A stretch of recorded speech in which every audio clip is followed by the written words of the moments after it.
Bruce Van Natta loved trucks, and his job as a self-employed diesel mechanic helped this Christian family man live out his power truck dreams and provide for his wife and 4 children.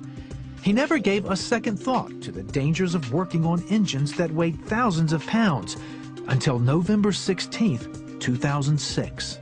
I was working on a Peterbilt logging truck about an hour from our home, and the guy that I was working with that day, the driver of the truck, asked me if I would look and try and diagnose one more problem, one more leak before I left. So if you can picture one of these great big Peterbilt trucks, here's the front bumper, and I slipped underneath that great big chrome bumper feet first, and he had the front axle jacked up in the air and the passenger side wheel removed. The axle is going right across my chest at this point, maybe an inch or 2 above my chest. Then just as Bruce slipped under the truck, the 20-ton capacity jack holding up the truck shot out from its position.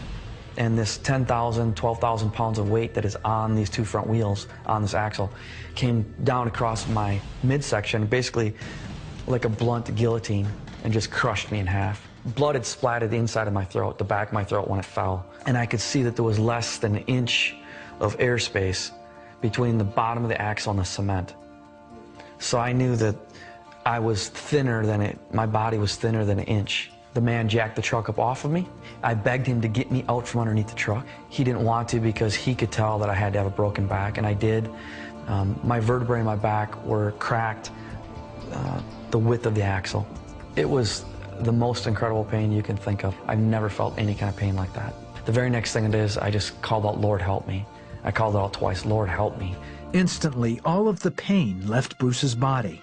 At that point, I went unconscious. My spirit left my body, floated up into the ceiling, and now my spirit is looking down on the accident scene from above. The man I've been working with was on his knees above my body. He's talking, I can hear him talking. He's saying things like, "I'm sorry, I'm sorry." But on each side of him, also on their knees, was a huge angel. Their heads stuck up at least this much taller than his head. So if you would have stood them up, they would have had to been like 8 feet tall. They did not have wings. They were just very broad shoulders. Again, between the 2 angels and him, it took up the whole front of this truck. There was a bright light shining around each one of them. They were matching bookends. They looked identical. They just had their arms underneath the truck, not holding the truck up, but had their arms angled in towards my body. There was no pain. In fact, just peace. And I can't even describe, words can't describe the peace that I felt in the ceiling. Bruce knew he had a serious choice to make. I was definitely on the verge of life and death. There were 2 voices, thoughts in my head. One was, shut your eyes, give up and die, and you're just gonna go to heaven anyway. It was very loud. There was another voice in my head, thought, much quieter, more of a whisper, and that one said, if you want to live, you're going to have to fight, and it's going to be a hard fight. And next thing I knew, my spirit went back down into my body like that, just like a shot. Bruce was conscious as he was flown on a life flight to the hospital. Doctors there doubted he would even survive the next few hours. His ribs were broken, his pancreas and spleen crushed, and several major arteries had been severed. I had 5 places that major arteries were completely severed. I found out from doctors that there was a medical study done in 2001. According to that study by the University of Southern California, they've used my case and compared it against that study, and according to that, they can't find anyone else in the world that's ever lived with 5 major arteries being severed.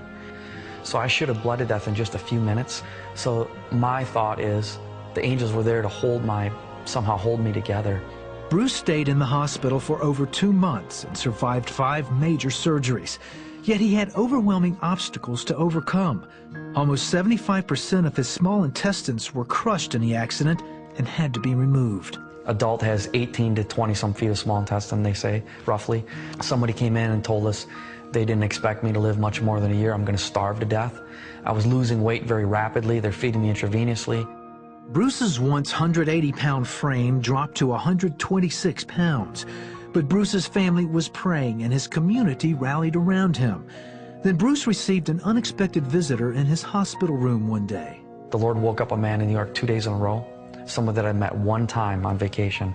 And he came and prayed for me in the hospital, put his palm on my forehead, and when he prayed, he prayed the way Jesus taught us to pray, and he spoke to the mountain, in this case my intestine, and he said, small intestine, I command you to supernaturally grow back in length in the name of Jesus Christ.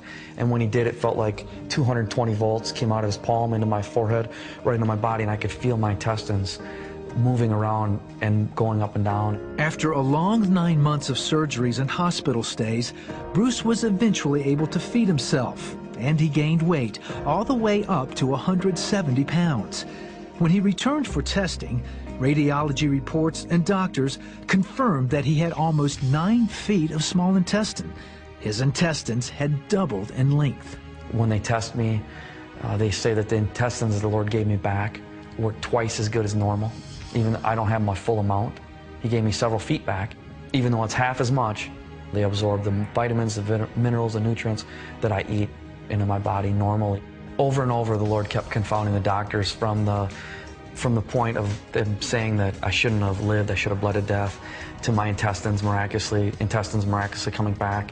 Over and over, God was showing that miracles are happening. My pancreas rejuvenated by itself, my spleen rejuvenated by itself, miracle after miracle after miracle. God just kept showing up and showing himself very real and strong, that he is the miracle worker.